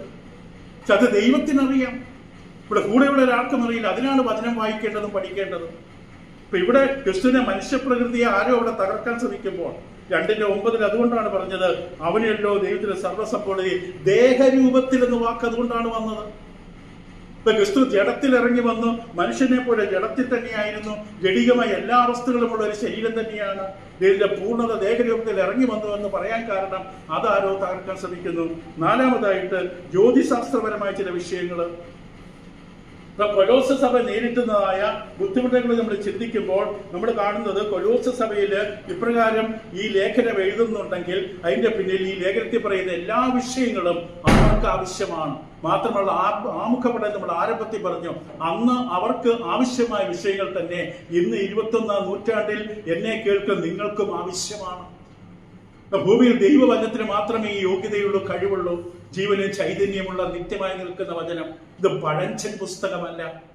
ബൈബിൾ കാലപ്പക്കം വരുന്ന ഒരു പുസ്തകം. ഭൂമിയിലെ എല്ലാ ഗ്രന്ഥങ്ങളും, ലോകത്തിലെ എല്ലാ ഗ്രന്ഥങ്ങളും കാലപ്പഴക്കമുണ്ട്. പരിഷ്കരിക്കേണ്ടി വരും, അതിനെ പുനരായിട്ട് അവതരിപ്പിക്കേണ്ടി വരും, കൂട്ടിച്ചേർക്കേണ്ടി വരും, പലത് വെട്ടിമാറ്റേണ്ടി വരും. ബൈബിൾ ഒഴികെ ദ ബുക്ക് എന്ന് പറയുന്ന ബൈബിൾ മാത്രമാണ്. അതിനൊരിക്കലും പരിഷ്കരിക്കേണ്ട ആവശ്യം അതിനില്ല. അപ്പൊ ഇവിടെ 20-ാം വാക്യം, 2-ാം വാക്യം പറയുന്നത്, നിങ്ങൾ ക്രിസ്തുവിനോടുകൂടെ ലോകത്തിന്റെ ആദിപാഠങ്ങൾ സംബന്ധിച്ച് മരിച്ചുവെങ്കിൽ ലോകത്ത് ജീവിക്കുന്നതിനെ പോലെ. അപ്പോൾ ലോകത്തിന്റെ ആദിപാഠങ്ങൾ ജ്യോതിശാസ്ത്രപരമായ നക്ഷത്രഫലം നോക്കുക, രാവിലെ ഇറങ്ങുമ്പോൾ മുഹൂർത്തം നോക്കുക, ഇന്ന് കല്ലിടാൻ പറ്റിയ ദിവസമാണോ, ഇന്ന് എവിടെ പോകാൻ പറ്റിയ ദിവസമാണോ, നല്ല ലക്ഷണങ്ങളൊക്കെ ഉണ്ടോ, പോകുന്നൊരു പട്ടി കുറുകച്ചാടി, അയ്യോ ഒരു പൂച്ചതാവ് അവിടെ കടന്ന് കരയുന്നു, എനിക്കിന്ന് വഴിക്ക് ഇറങ്ങാൻ പറ്റുമോ. വിശ്വാസികൾ പോലും ഇങ്ങനെയുള്ള പിടിക്കകത്തുണ്ട്. അവരെ പിശാച് തന്നെ കൊണ്ടുപോകും. ഇപ്പൊ ഇവിടെ പറയുന്ന കൊലോസ്യ സഭയോട്, ക്രിസ്തുവിനോടുകൂടെ നിങ്ങൾ ലോകത്തിന്റെ ആദ്യപാഠങ്ങൾ, ഇംഗ്ലീഷിൽ elementary things of the world, ഈ പിടി ലോകം കിടക്കുകയാണ്, നിങ്ങളും അപ്രകാരം അങ്ങനെ ആയി പോകരുത്. അത് സംബന്ധിച്ച് നിങ്ങൾ മരിച്ചു, നിങ്ങൾ ലോകത്ത് ജീവിക്കുന്നവരെ പോലെ മാനുഷ്യ കൽപ്പനകൾക്കും ഉപദേശങ്ങൾക്കും അനുസരണമായി എന്നിവിടെ പറയുന്നത്. അപ്പൊ അത് അവിടെ നേരിട്ട വിഷയമാണ്. എന്തിനാണ് ഈ വാക്യം ഇവിടെ വന്നത്? അപ്പൊ അവിടെ ഈ വിഷയം അറിയേണ്ട ആവശ്യമുണ്ട്. ഈ വിഷയം അവിടെ പൗലോസ് അറിയിക്കണമെങ്കിൽ അവിടെ ഈ വിഷയം അറിയേണ്ട ആരൊക്കെയുണ്ട്? 5-മതായി ഭൂതപ്രേത ആത്മാക്കളെ കുറിച്ചുള്ള ചിന്തകൾ. 1-ാം വാക്യത്തില്, അതുകൊണ്ട് ഭക്ഷണപാനങ്ങൾ സംബന്ധിച്ചോ പെരുന്നാൾ വാവ് സമ്പത്ത് എന്നീ കാര്യത്തിലോ ആരും നിങ്ങളെ വിധിക്കരുത്. ഭൂതപ്രേതാദികളെ കുറിച്ചുള്ള കാര്യങ്ങൾ അവിടെ കാണാം. അത് 2-ാമത്തെ ഞാൻ വായിച്ചത് 2-ാമത്തെ 16-ാം വാക്യം. 1-ന്റെ ഇങ്ങനെ നമുക്ക് വായിക്കാൻ സാധിക്കും. കർത്തൃത്വങ്ങളാകട്ടെ വാഴ്ചകൾ എന്ന അന്ധകാരത്തിന്റെ മാലാഖമാരുടെ ദൂതഗണങ്ങളുടെ മേഖലകളെ കുറിച്ചാണ്. അതോറിറ്റീസ്, റൂളേഴ്സ് എന്ന് പറയുമ്പോൾ എഫേസ്യ ലേഖനത്തിലും കൊലോസ്യ ലേഖനത്തിലൊക്കെ പറയുന്നത് ദൂതഗണങ്ങളുടെ മേഖലകളെ കുറിച്ചാണ്. പൗലോസ് പറയുന്നു, ദൈവാത്മ പറയുന്നു, അതും ദൈവം സൃഷ്ടിച്ചതാണ്. ഭൂതഗണങ്ങളും ഭൂതപ്രേതാദികളൊക്കെ മനുഷ്യന്റെ സങ്കല്പം, അങ്ങനെ ഒന്നുമില്ല. മരിച്ച ഒരാൾ ഇങ്ങനെ അണിഞ്ഞിരിഞ്ഞ് നടക്കുന്നില്ല. മരണശേഷം എന്തെന്ന പഠനം KSP പഠിക്കുമ്പോൾ നമുക്കതറിയാം. മരിച്ചെന്റെ വല്യപ്പച്ചനുമായിട്ട് എനിക്ക് സംസാരിക്കാൻ പറ്റില്ല. അങ്ങനെ വരുന്നുണ്ടെങ്കിൽ അത് പിശാച് കളിപ്പിക്കുകയാണ്. ശൗല് എന്തോർന്ന സ്ഥലത്തുള്ള വെളിച്ചപ്പാടത്തിനടുക്ക പോയിട്ട് വിശദീകരണം നമ്മൾ കഴിഞ്ഞ ക്ലാസ്സിൽ കേട്ടു. ഭൂതപ്രേതാദികളൊന്നും ഭൂമിയിൽ അണിഞ്ഞിരിഞ്ഞ് നടക്കുന്നില്ല. മരിച്ചുള്ള ലോകത്ത് നിന്ന് ആർക്കും ഭൂമിയിലേക്ക് വരാൻ പറ്റില്ല. അബ്രഹാം വ്യക്തമായി പറഞ്ഞു, ഞങ്ങൾക്കും നിങ്ങൾക്കും തമ്മിൽ ഒരു പിളർപ്പുണ്ട്. ഇവിടെ നിന്ന് അവിടേക്കും അവിടെ നിന്ന് ആർക്കും ഇങ്ങോട്ട് വരാൻ പറ്റില്ല. ഇത് മനുഷ്യനെ ദൈവവിശ്വാസത്തിൽ മനുഷ്യനെ വഴിതെറ്റിക്കാൻ വേണ്ടി പിശാചിരിക്കുന്ന തന്ത്രങ്ങളാണ്. വെള്ളയും ധരിച്ച് ഒരു പാട്ടും പാടി രാത്രി ഇങ്ങനെ കൂർത്ത പല്ലുമായി ഇറങ്ങി നടക്കുന്ന ചിത്രങ്ങൾ. മനുഷ്യൻ ഭയത്തിൽ ജീവിക്കുന്ന മനുഷ്യനാണ്. അതുകൊണ്ടാണ് അവനെ ഭയപ്പെടുത്തി പിശാചി പിടിച്ചു വെച്ചിരിക്കുന്നത്. മരണ ഭയത്തിലാണ് മനുഷ്യൻ. അതുകൊണ്ട് അവനെ ഭയപ്പെടുത്തുള്ള ഇങ്ങനെ പലതും ഇങ്ങനെ ഉണ്ടായിക്കൊണ്ടേയിരിക്കും. ഇവിടെ കൊലോസ് സഭയിൽ അതിന്റെ സ്വാധീനമുണ്ടെന്ന് വ്യക്തമാണ്. അപ്പൊ പൗലോസ് പറയുന്ന സകല വാഴ്ചകളും അധികാരങ്ങളും കർത്തൃത്വങ്ങളും ദൈവത്തിന്റെ നിയന്ത്രണത്തിലാണ്. 2-ാം അധ്യായത്തിലെ 10-ാം വാക്യത്തിൽ പൗലോസ് പറയുമ്പോൾ അവിടെ പറയുന്നു. അപ്പൊ നമ്മൾ പറഞ്ഞുകൊണ്ട് ഈ പുസ്തകത്തിന്റെ അകത്തൊരു ഓട്ടപ്രദർശനമാണ്. എന്താണ് കൊലോസ് സഭ നേരിട്ട പ്രശ്നങ്ങളെന്ന് ചിന്തിച്ചുകൊണ്ടിരിക്കുകയാണ്. ഇവിടെ 2:10 എല്ലാ വാഴ്ചയ്ക്കും അധികാരത്തിനും തലയായ അവനെ, എല്ലാത്തിനെയും തല യേശുവാണ്. കർത്താവ് യേശുവിന്റെ നാമത്തിൽ ഒരു വാഴ്ചയും ഒരു അധികാരവും അതിന് മുകളിലില്ല. ആ ഭൂതഗ്രസ്തനോട് അല്ലെങ്കിൽ പന്നുകളിൽ 2000-ഓളം പന്നുകളിൽ കയറിയ ഒരു ആത്മാവാണ് ഒരു മനുഷ്യന് കയറി കൂടിയത്. പന്നികളുടെ നിയന്ത്രണം പോലും പോയി. അപ്പൊ മനുഷ്യന്റെ അവസ്ഥ എന്തായിരുന്നു? കല്ലുകൊണ്ട് തലത്തന്നെ വലിച്ചു കയറി ദേഹമൊക്കെ കുത്തി മുറിവേൽപ്പിച്ച് വസ്ത്രം ധരിക്കാനായുള്ള ബോധം പോലും ഇല്ലാത്ത ശവക്കല്ലറയിൽ കൂടെ താമസിച്ച ഒരു മനുഷ്യൻ. അവനിൽ വസിച്ചിരുന്ന ഭൂതപ്രേതം. നമ്മളൊക്കെ മാന്യമായ വസ്ത്രം ധരിക്കുന്നു. അതിന്റെ അർത്ഥം നമ്മളെല്ലാവരും ദൈവാത്മാവ് ഉണ്ടെന്നല്ല. എന്നോട് ദേഷ്യപ്പെട്ടിട്ട് കാര്യമില്ല. ഫലം നോക്കിയ വിഷത്തെ അറിയാം.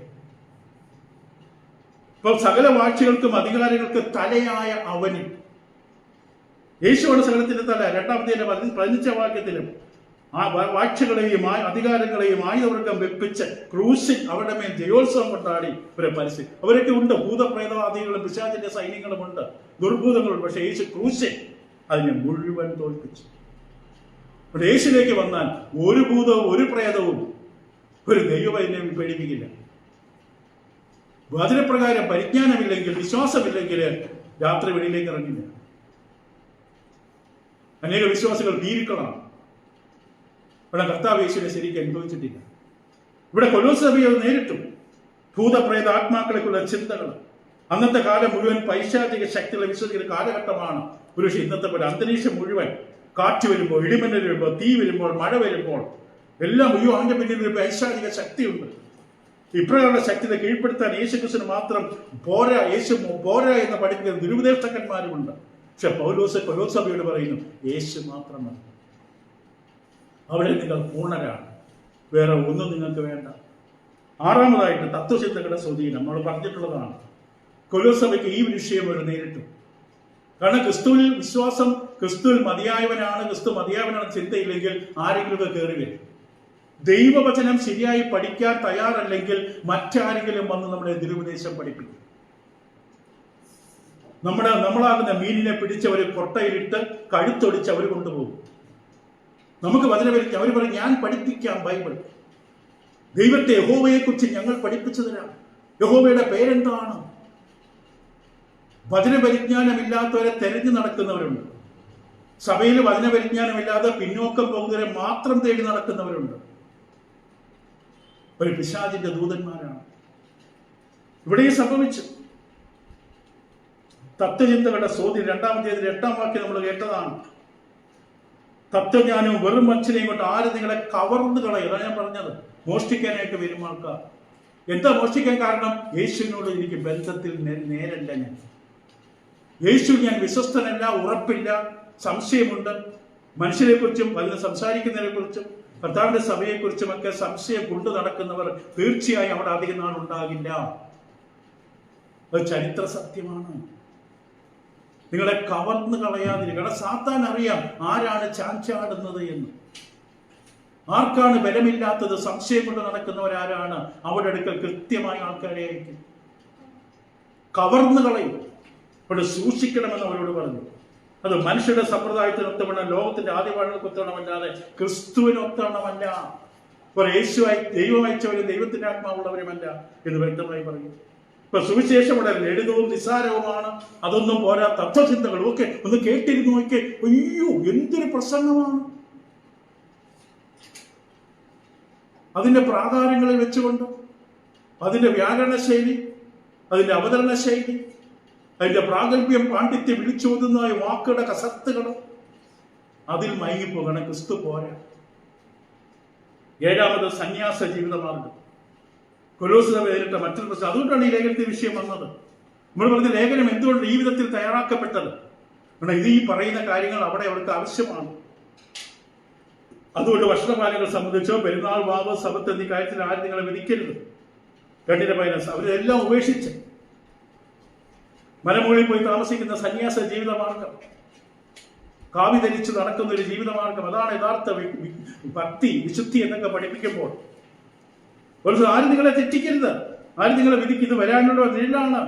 ക്രിസ്തുവിൽ വന്നവർ ഇങ്ങനെയുള്ള കാര്യങ്ങളുടെ പുറകെ പോകരുത്. 2:21 വ്യക്തമായി പറയും, മാനുഷികൽപ്പിന് ഉപദേശങ്ങളെ അനുസരണമായി പിടിക്കരുത്, രുചിക്കരുത്, തുടരുത് എന്നുള്ള ചട്ടങ്ങൾ കീഴ്പ്പെടുന്നത് ഇതെല്ലാം ഉപയോഗത്തെ നശിച്ചു പോകുന്നതാണ്.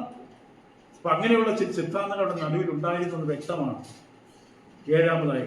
എട്ടാമതായിട്ട് നമ്മൾ കാണുന്നത് ചില പ്രത്യേക ദിവസങ്ങൾക്ക് പ്രാധാന്യം നൽകിക്കൊണ്ടുള്ള ആചാരങ്ങൾ.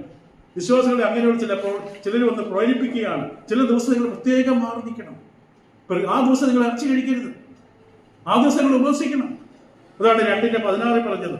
ഭക്ഷണപാനങ്ങൾ സംബന്ധിച്ച പെരുന്നാൾ, വാവ്, സബത്ത് എന്നീ കാര്യത്തിൽ ആര് നിങ്ങളെ വിധിക്കും. ചില ദിവസങ്ങൾക്ക് പ്രാധാന്യം കൊടുക്കും. ക്രിസ്തുവിൽ വന്നതിന് ശേഷം ദിവസങ്ങൾക്ക് പ്രാധാന്യമില്ല. ആഴ്ചവട്ടത്തിന്റെ 1-ാം നാളല്ലാതെ പഴയകാലത്ത് പല ദിവസങ്ങൾക്ക് പ്രാധാന്യമുണ്ട്, പുതിയ വിശ്വാസിക്കുന്നില്ല.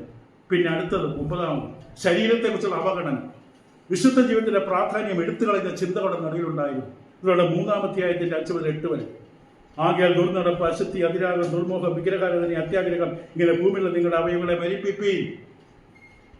ശരീരം കൊണ്ട് എന്ത് ചെയ്താലും ആത്മാവിനെ ബാധിക്കില്ല എന്നൊരു സിദ്ധാന്തം ഇന്നുമുണ്ടത് പലയിടത്തും. ഞാൻ എങ്ങനെ മാനേജ്മെന്റ് നടത്തുന്നു, എങ്ങനെ ഭരണം നടത്തുന്നു, എങ്ങനെ ഞാൻ പഠിപ്പിക്കുന്ന നോക്കിയാൽ മതി. എൻ്റെ ശരീരം എൻ്റെ വ്യക്തിപര ജീവിതത്തിൽ ഇടപെടണ്ട. എൻ്റെ വ്യക്തിപരമായ ജീവിതം എങ്ങനെയായിട്ടുള്ളൂ, നിങ്ങൾ എന്നെ കുറിച്ച് പേടിക്കണ്ട. എന്നെ ഏൽപ്പിച്ച ജോലി നന്നായി ചെയ്യുന്നുണ്ടോ നോക്കിയാൽ മതി. ഇന്നത്തെ പലരുടെ ചില പ്രസിഡന്റുമാർ വരെ പറഞ്ഞു കേട്ടിട്ടുണ്ട്. ഞാൻ എങ്ങനെ രാജ്യം ഭരിക്കുന്നു നോക്കിയാൽ മതി, എൻ്റെ വ്യക്തിപര ജീവിതം നിങ്ങൾ നോക്കണ്ട. ഞാൻ ലിവിങ് ടുഗദർ ആണോ, വേറെ എന്തെങ്കിലും ബന്ധങ്ങൾ ഉണ്ടോ എന്നും നിങ്ങൾ അന്വേഷിക്കണ്ട. എന്നെ ഏൽപ്പിച്ച ജോലി നന്നായി ചെയ്യുന്നുണ്ടോ നോക്കിയാൽ മതി. ഇവിടെ പൗലോസ് അവരോട് പറഞ്ഞു, നിങ്ങളുടെ ഇടയിൽ അങ്ങനെ ചിന്ത വരരുത്. നിങ്ങൾ അവയവങ്ങളെ മരിപ്പിപ്പീൻ. ഈ വക നിമിത്തം ദൈവകോപം അനുസരിക്കപ്പെട്ടവർ വരുന്നു. പണ്ട് ജീവിച്ചിരുന്ന കാലം നിങ്ങളും പണ്ട് ഇത് നടന്നു പോകുന്നുവെന്ന് 3:5 മുതൽ 8 വരെ. 10-ാമത് നമ്മൾ കണ്ടു ദൂതന്മാരെ ആരാധിക്കുന്ന സമ്പ്രദായം. 2:18 നമ്മൾ കണ്ടു ദൂതന്മാരെ ആരാധിക്കാൻ രസിക്കുന്ന അവസ്ഥ. ഇതൊന്നും യേശു പോരാ എന്ന ചിന്തയോടെ. യേശു എന്തുകൊണ്ടാ പോരാ എന്ന് ചിന്തിച്ചത്? വചന പരിജ്ഞാനമില്ല. ദൈവപ്രകാരം യഥാർത്ഥമായ പരിജ്ഞാനമുള്ളവർ യേശുവിനെ മുറുകെ പിടിക്കും. ഇവരെന്ത് ചെയ്യുന്നു? സ്വന്തം ദർശനങ്ങളിൽ പ്രവേശിക്കുകയും ജഡമനസ്സിനെ വെറുതെ ചേർക്കുന്നു. ഈ മദ്യപിച്ചു കഴിഞ്ഞാൽ തലയ്ക്ക് വെളിവില്ല. ഇടത്തേക്ക് പോകുമ്പോൾ ചിന്തിക്കുമ്പോൾ വലത്തേക്ക് പോകും. ഇവിടെ പാവിരിച്ചിട്ട് അപ്പുറത്ത് കിടക്കും. തലയെ മുറുകെ പിടിക്കാൻ പറ്റില്ല. അതായത് ക്രിസ്തുവാകുന്ന തലയെ മുറുകെ പിടിക്കാൻ പറ്റാത്തത് കൊണ്ട് കാല് വേച്ച് പോവുകയാണ്. ഓരോ ദർശനങ്ങളിൽ കുടുങ്ങുകയാണ്. ഇവിടെയും അങ്ങനെ പിശാചുക്കളും ഭൂതങ്ങളും കൂടാതെ മാലാഖമാരും ദൂതന്മാരും പോലും ദൈവത്തിന്റെ മനുഷ്യർക്ക് മധ്യസ്ഥരായി തീരുന്ന അവസ്ഥ. അവസാനമായി 11-ാമതായി കൊലോസ്യർ നേരിട്ട പ്രശ്നം ബുദ്ധിപരമായ ഔന്നിത്യം പ്രാപിച്ച ചുരുക്കം ചിലർക്ക് മാത്രമാണ് വിടുതലും രക്ഷയും വെളിച്ചവും കിട്ടുന്നത്. Elite group of people. അതാണ് നോസ്റ്റിക്കയുടെ വാദം. എല്ലാവർക്കും എല്ലാം അറിയാൻ പറ്റില്ല. വെറുതെ നിങ്ങൾ ബൈബിൾ വായിച്ച സമയങ്ങളായി നിങ്ങൾക്ക് മനസ്സിലായില്ല. വിദ്യാഭ്യാസത്തിന് കുറവല്ല, ദൈവം നിങ്ങൾക്ക് തരില്ല എന്ന രീതിയിൽ അവിടെ സ്വാധീനിച്ച പൗലോസിന് മറുപടി പറയും. 1:28 ഈ ദൈവാത്മാ പറഞ്ഞു കൊടുക്കുക. എന്താ പറയുന്നത്? അവനെ ഞങ്ങൾ അറിയിക്കുന്നതിൽ. അവിടെ 3 തവണ ഒരു പ്രയോഗം വരും. അവനെ ഞങ്ങൾ അറിയിക്കുന്നതിൽ ഏതു മനുഷ്യനെയും ക്രിസ്തുവിൽ തികഞ്ഞവനായി നിർത്തേണ്ടതിന് ഏതു മനുഷ്യനെയും പ്രബോധിപ്പിക്കുകയും ഏതു മനുഷ്യനോടും സകല ജ്ഞാനത്തിലൂടെ ഉപദേശിക്കുകയും ചെയ്യുന്നു. അതിനായി ഞാൻ എന്നിൽ ബലത്തോടെ വ്യാപരിക്കുന്നതിന്റെ വ്യാപാര ശക്തി ബുദ്ധോടെ പോരാടിക്കൊണ്ടത്. അപ്പോൾ ഈ ജ്ഞാനം, ഈ പ്രബോധനം, ഈ അറിവ്, ഈ വെളിച്ചം കുറച്ചു പേർക്ക് മാത്രമുള്ളതാണോ? അല്ല. പിന്നെ ഏത് മനുഷ്യനും. യേശു എല്ലാവർക്കും വേണ്ടതാണ്. വർഗവർണ്ണ വ്യത്യാസമില്ല, സാമ്പത്തിക നിലവാര വ്യത്യാസമില്ല, വിദ്യാഭ്യാസ നിലവാര വ്യത്യാസമില്ല, സ്ത്രീ പുരുഷ വ്യത്യാസമില്ല. അവനെ ഞങ്ങൾ അറിയിക്കുന്നത്. യേശു എല്ലാവർക്കും വേണ്ടിയാണ് നൽകപ്പെട്ടത്. എല്ലാവർക്കും പ്രബോധനവും ജ്ഞാനവും ഉപദേശവും നൽകപ്പെടണം. അത് ദൈവ പദ്ധതിയാണ് എന്ന് അവിടെ വ്യക്തമായി പറഞ്ഞു. അപ്പൊ ആമുഖ പഠനത്തിൽ നമ്മുടെ ക്ലാസ്സിനെല്ലാം ആമുഖ പഠനത്തില് ചില കാര്യങ്ങൾ പറയും നമ്മൾ പറഞ്ഞിരുന്നു. ഇത് ആമുഖ പഠനമാണ്. ഇനി 1-ാമത്തെ വാക്യത്തിലേക്ക് വരും. ഒന്നാമത്തെ വാക്യം നമ്മൾ പറഞ്ഞുകൊണ്ട് അവസാനിപ്പിച്ചത് കഴിഞ്ഞ തവണ ഒന്നാം വാക്യം വളരെയധികം കാര്യങ്ങൾ പറയാനുള്ളത് കൊണ്ടാണ് ഇത്ര വിശദമായിട്ട് നമ്മൾ പോകുന്നത്. എന്നാൽ നമ്മൾ കേട്ടു പൗലോസ് അപ്പോസ്തലൻ യേശുവിനെ ഇത്രമാത്രം ഉയർത്തിയ മറ്റൊരു ലേഖനമില്ല. യേശുവാണ് എല്ലാത്തിനും ഉത്തരം. He's the answer. യേശുവിനെയാണ് നമുക്ക് വേണ്ടത്. യേശുവിനെ കുറിച്ചാണ് ഒരു മനുഷ്യന്റെ മനസ്സ് പരിശീലിക്കേണ്ടത്. മനുഷ്യന്റെ മനസ്സിനറിയേണ്ട ഏറ്റവും വലിയ നോളേജ്, അറിവ്, വിഷയം ക്രിസ്തുവാണ്. അത് നമ്മൾ ശരിക്കും ആ പറഞ്ഞ പ്രസ്താവന മനസ്സിലാക്കിയത് എന്തൊരു ഭാഗ്യമാണ്. എനിക്ക് യേശുവിനെ, എനിക്ക് അതിനേക്കാൾ ബാക്കിയെല്ലാം ചപ്പും ചവറുമാണെന്ന് വിൽപ്പനയിൽ നമ്മൾ കേട്ടു. യേശുവിനെ കുറിച്ചുള്ള പരിജ്ഞാനം ഞാൻ വളരണം, അവനെ അറിയണം, അവനിൽ ഇരിക്കണം. ഇവിടെ ഒന്നാമത്തെ വാക്യം ദൈവേഷ്ടത്താൽ ക്രിസ്തുയേശുവിന്റെ അപ്പോസ്തലനായ പൗലോസ്. അപ്പോസ്തലൻ എന്ന വാക്കാണ് നമ്മൾ ചിന്തിച്ചുകൊണ്ടിരിക്കുന്ന. അയക്കപ്പെട്ടവരെന്നാണ് അർത്ഥം. Saint out. അപ്പസ്റ്റലോസ് എന്ന ഗ്രീക്ക് വാക്കാണ്. പുതിയ നിയമത്തിലെ അതിന്റെ ആശയം നിയോഗിക്കപ്പെട്ടവൻ. നിയോഗിക്കപ്പെട്ടവൻ എന്ന് വെച്ചാൽ അയച്ച വ്യക്തിയുടെ നാമം അല്ലെങ്കിൽ ആ വ്യക്തിക്ക് പകരമായി. യേശുവിന്റെ അപ്പോസ്തലൻ എന്ന് പറഞ്ഞാൽ യേശുവിന് പകരം. യേശു അവരെ അയക്കുകയാണ്. തന്റെ നാമം, തന്റെ അധികാരം, തന്റെ ശക്തി, തന്റെ സാന്നിധ്യം നൽകി അവരെ അയക്കുകയാണ്. വെറുതെ ഒരു പേപ്പർ എഴുതി പോയിട്ട് വാ എന്ന് പറഞ്ഞ് അയക്കുകയല്ല. യേശുവിന്റെ അധികാരം, യേശുവിന്റെ സാന്നിധ്യം, യേശുവിന്റെ എല്ലാവിധമായ അനുഗ്രഹങ്ങളും അവർക്ക് കൊടുക്കണം. തനിക്ക് പകരമാണ് അവർ പോകുന്നത്. ഒരു വ്യക്തിയുടെ അധികാരത്തോടെ പ്രവർത്തിക്കാൻ, to act in the name of, on behalf of, with authority of the one who sent. യേശുവിനാൽ അയക്കപ്പെടുന്നു. ഇന്ന് അപ്പോസ്തലന്മാരില്ല. അപ്പോസ്തലന്മാരുടെ ഉപദേശം നമുക്കുണ്ട്. അപ്പൊ ക്രിസ്തുവിന് പകരം എന്ന് കൃത്യമായി മനസ്സിലാക്കുക. അപ്പോസ്തലൻ, യേശു ക്രിസ്തുവിന്റെ അപ്പോസ്തലന്മാർ ക്രിസ്തുവിനെ റെപ്രസെന്റ്, പ്രതിനിധാനം ചെയ്യുന്നവരാണ്, പകരം നിൽക്കുന്നവരാണ്. അതുകൊണ്ടാണ് അപ്പോസ്തലനെ സ്വീകരിക്കുന്നവർ യേശു എന്നെ സ്വീകരിക്കുകയാണ്. കെട്ടാനും അഴിക്കാനുള്ള അധികാരം ഞാൻ അവർക്ക് കൊടുത്തു. അപ്പോസ്തലനോട് നൽകപ്പെട്ട ഉപദേശമാണ് അടിസ്ഥാനം, അപ്പോസ്തോലിക ഉപദേശം. ഇപ്പൊ ക്രിസ്തുവിന്റെ അപ്പോസ്തലന്മാർ ക്രിസ്തുവിനെ പ്രതിനിധാനം ചെയ്യുന്നു, റെപ്രസെന്റ് ചെയ്യുന്നു.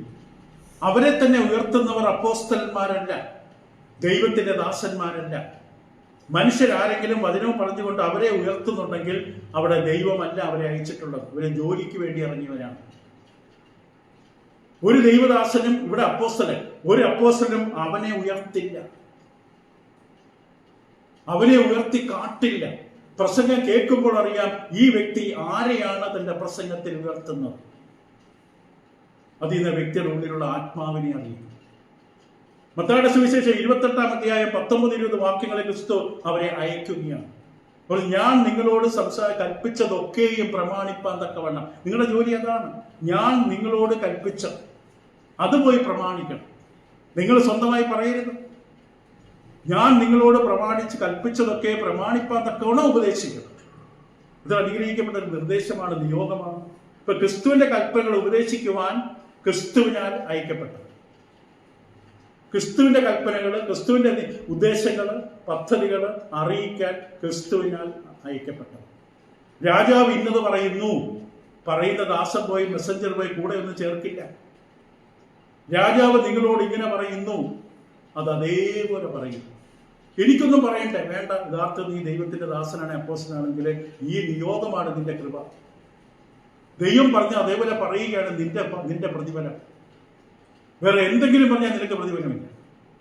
ദൈവം നിന്നോട് പറയാൻ പറഞ്ഞത് പറയുക, അതാണ് നിന്റെ ജീവിതത്തിന്റെ ഉദ്ദേശം. ഇപ്പൊ സാധാരണ അപ്പോസ്തലൻ എന്ന വാക്ക് 12 പേരെയാണ് പരാമർശിക്കുന്നത്. ശിഷ്യന്മാരുടെ കൂട്ടത്തിൽ യേശു തെരഞ്ഞെടുത്ത ചെറിയ ഗണം. ലൂക്കോസ് 6-ാം അധ്യായത്തിന്റെ 3-ാം വാക്യം. ലൂക്കോസ് 6-ാം അധ്യായത്തിന്റെ 3-ാം ചില കാര്യങ്ങൾ പെട്ടെന്ന് പറഞ്ഞു പോകാം, ആമുഖത്തിന് നമ്മൾ സമയം കൂടുതലായി. യേശു അവരോട്, ലൂക്കോസ് 6-ാം അധ്യായത്തിന്റെ 13-ാം വാക്യം. നേരം വെളുത്തപ്പോൾ അവൻ ശിഷ്യന്മാരെ അടുക്കൽ വിളിച്ചു, അവരിൽ 12 പേരെ തെരഞ്ഞെടുത്തു, അവർക്ക് അപ്പോസ്തലന്മാർ എന്ന് പേര് വിളിച്ചു. ഒരു ഗണത്തിൽ നിന്ന് 12 പേരെ തെരഞ്ഞെടുത്തു. ആ തെരഞ്ഞെടുപ്പ് രാത്രി മുഴുവൻ പ്രാർത്ഥനയ്ക്ക് ശേഷമായിരുന്നു. തന്റെ പ്രത്യേക പ്രതിനിധികളായി ക്രിസ്തു അവരെ നിയോഗിച്ചു, അയച്ചു. തന്റെ പ്രതിനിധി, കാരണം തനിക്ക് എല്ലായിടത്തും പോകാൻ പറ്റില്ല. കാരണം താൻ കുറച്ച് നാൾ കഴിയുമ്പോൾ താൻ തിരിച്ചു പോകും. തന്റെ ജോലി തുടരണം. അതിന് തന്റെ കൃപ കൊടുത്ത്, തന്റെ സാന്നിധ്യം കൊടുത്ത്, തന്റെ ബലം കൊടുത്ത്, ശക്തി കൊടുത്ത് അവരെ തന്റെ പ്രതിനിധി, ആ വാക്ക് വിട്ടുകളയരുത്, തന്റെ പ്രതിനിധിയായി. നമ്മൾ ഒരാളെ അയച്ച സാധനം അങ്ങനെയല്ല സംഭവിക്കാറ്. വചനത്തെ, ക്രിസ്തുവിന്റെ കൽപ്പന പ്രസംഗിക്കുന്നവർ അവർക്ക് അവരുടേതൊരു അജണ്ട ഉണ്ടാവും. അവരാരെയും ദൈവത്തിന് ഉപയോഗിക്കില്ല. നമ്മൾ ക്രിസ്തുവിന്റെ കൽപ്പനകളും വചനത്തിന്റെ സത്യം മാത്രമേ പറയാൻ പാടുള്ളൂ. തന്റെ പ്രത്യേക പ്രതിനിധികളായ ക്രിസ്തുവിനെ നിയോഗിച്ചയച്ചും തന്റെ അധികാരം നൽകിയാണ് അവരെ അയച്ചത്.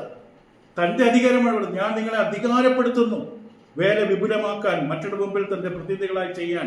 മത്തായി 10 1 മുതൽ 5 ഇത് ഇന്നത്തെ കാലഘട്ടത്തിൽ ക്രിസ്തീയ കോളത്തിൽ ഇതൊക്കെ തള്ളിക്കളയപ്പെട്ടിരിക്കുന്ന കാര്യങ്ങളാണ്.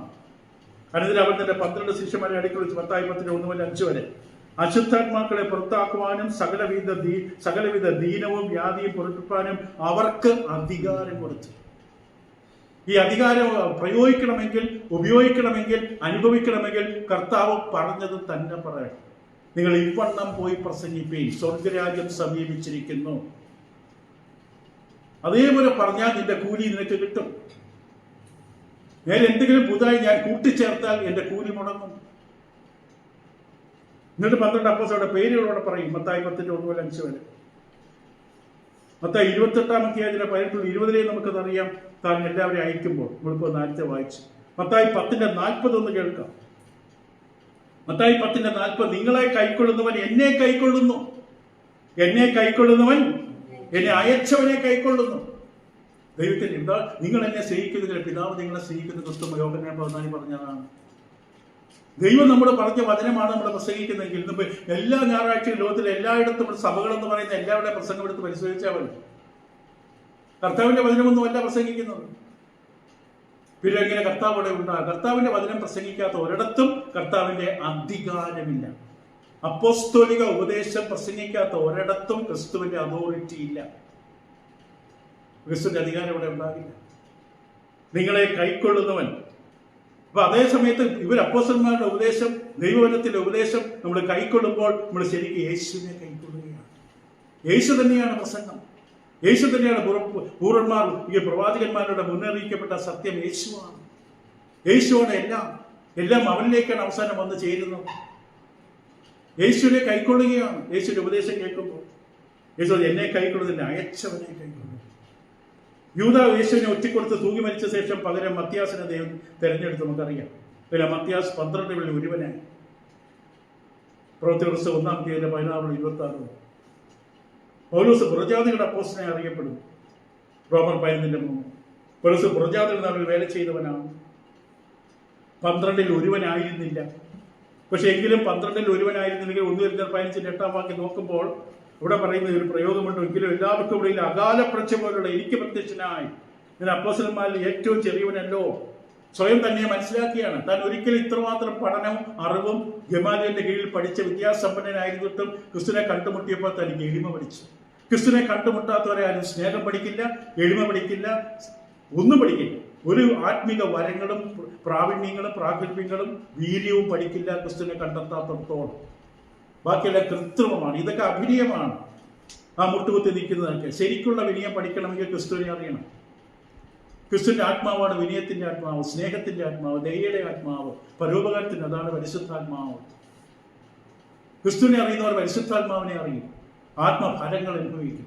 സൗമ്യത, വിവേകം, ഇന്ദ്രിയം, പരോപകാരം, വിശ്വസ്തത തുടങ്ങി എല്ലാം ശരിക്കും അനുഭവിക്കുന്ന ക്രിസ്തുവിൽ വരുമ്പോഴാണ്.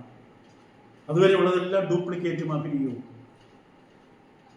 ഇപ്പൊ 12 ഒരുവനായിരുന്നില്ല, എങ്കിലും താൻ അകാല പ്രതിയായിരുന്നു. മറ്റുള്ളവരെ പോലെ അധികാരം ധരിക്കുന്നത്. നമുക്ക് അവിടെ നിർത്തുകയാണ്.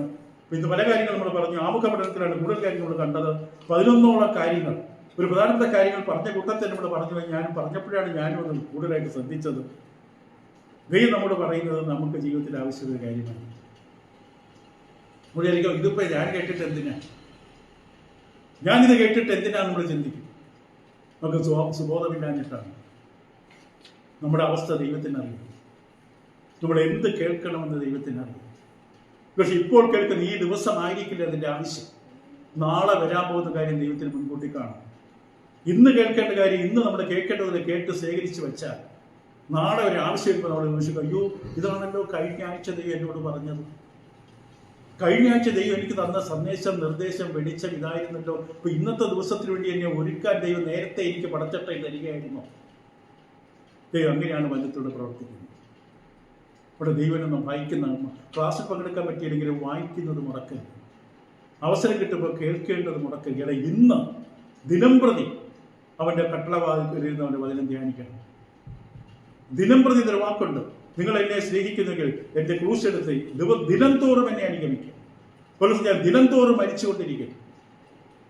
ദിനം തോറുമാണ് ക്രിസ്തീയ ജീവിതം. വ്യാഴാഴ്ച കോട്ടൂച്ചിലെ ക്ലാസ്സിൽ സംസാരിക്കുന്ന വിഷയമാണ് ഡെയിലി വാക്ക് വിത്ത് ഗോഡ്. സംഗീതത്തിന് 5:3 ഓരോ ദിവസവും ദേവി ഞാൻ നിനക്കായി ഒരുക്കി കാത്തിരിക്കും.